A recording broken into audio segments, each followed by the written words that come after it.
এক ব্যক্তি শীত ও কুয়াশার মাঝ দিয়ে এক যাত্রায় বেরিয়ে পড়লেন। পাহাড়ের ওপরের দিকে উঠতে গিয়ে তিনি দেখলেন শীত ও কুয়াশার তীব্রতা এতটাই বেড়ে গেছে যে সামনের পথটি চেনে নেওয়া প্রায় অসম্ভব হয়ে পড়েছে।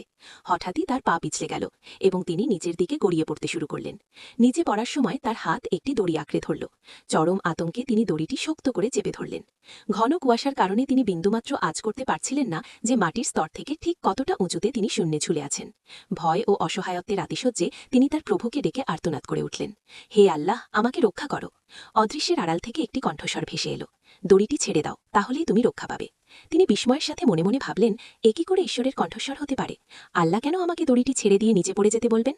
তিনি পুনরায় প্রার্থনা করলেন, হে আল্লাহ, আমাকে রক্ষা করো।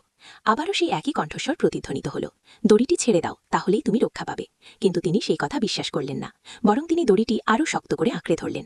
সময় গড়িয়ে চলল এবং শীতের তীব্রতা আরও বেড়ে গেল। তার হাতের শক্তি ধীরে ধীরে ফুরিয়ে আসতে লাগল। শেষমেশ তিনি নিজেকে সেই দড়ির সাথে বেঁধে ফেললেন।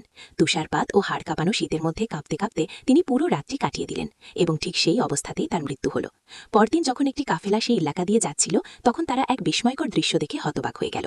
তারা দেখল, লোকটি দড়ি থেকে ঝুলে মৃত অবস্থায় পড়ে আছে, অথচ তার শরীর এবং নিচের মাটির স্তরের মাঝখানে দূরত্ব ছিল মাত্র কয়েক ফুট।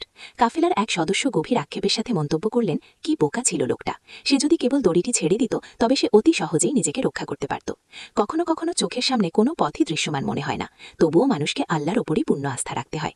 প্রায়শই দেখা যায় কোনো বিপদ বা সংকটের সাথে তার সমাধানের মাঝখানের দূরত্বটুকু আসলে খুবই সামান্য।